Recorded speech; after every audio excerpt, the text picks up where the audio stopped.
It does take concentration. It does take a certain perfectionist personality type.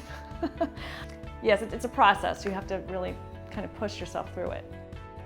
I started about 2 years ago. I was working with some candy boxes. So I started creating and people really started to respond, and that's how it started. The different kinds of mandalas I make, I've started with candies, right? And then I started incorporating different found objects because the candies are great. I love how bright they are. And then I just decided, well, let me see how they look with other types of objects. So I did architectural salvage objects. I did silk flowers. I've done keys, and then I do digital collage types of pieces. So all different kinds of things.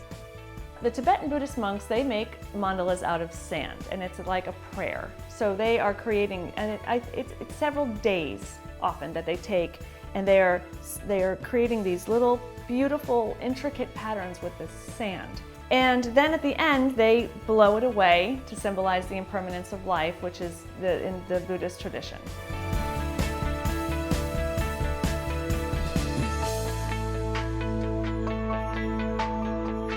So I have some galleries. I have one in New York. I actually have two in New York. One is in the Hamptons, and I have one in Boston right now, and then I'm working on some more, possibly in Miami.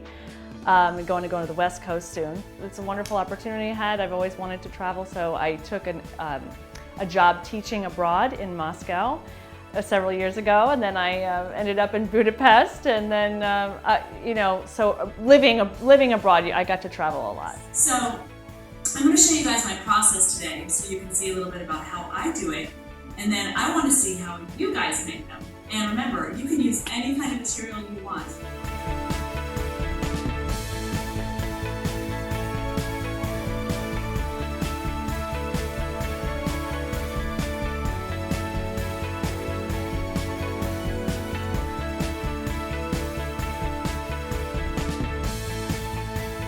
Vanity Fair Italy called me, or not called me, but they emailed me and asked if they could use one of my images and do a little feature on me. And I was so excited, I couldn't even believe it. They had found me through an online art publication called Artsy.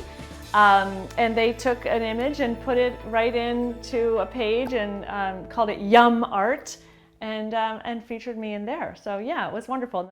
The difference is that I take the objects and I hand place every single one of them, and then I have a photographer come in and shoot it. With the digital ones, they are actually much more labor intensive. I didn't think they would be. So the digital ones involve a lot of different layers, like actually about 50 or 60 different layers of objects that I have to place by hand with my mouse. So it's a different process entirely. So as I work, I start from the center and go out. I'm thinking about color. I'm thinking about color relationships. I'm thinking about design. I'm thinking about variety. I'm thinking about textures. It's really the elements of art and principles of design come right into play there.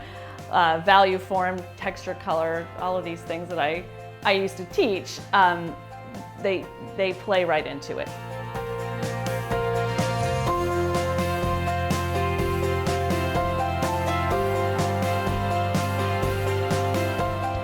With these, I like to create that symmetry because it's a peaceful feeling when you have everything in this beautiful type of pattern where it's all, but there are some slight imperfections which make it more interesting.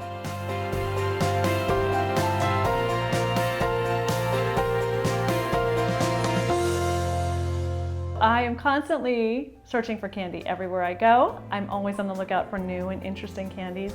Every single checkout line I go through, I keep my candy. I reuse it as much as possible until I can't reuse it anymore. But it does look different in every single mandala because it's constant. It's like a color. It's like my paint. It's my medium. So I'm always looking for different kinds of candy and finding it everywhere I go. I want people to feel inspired by my work. I want people to enjoy looking at art in a different way so that they're not intimidated by it in any way. I love to be light and love to be fun and use your intellect at the same time.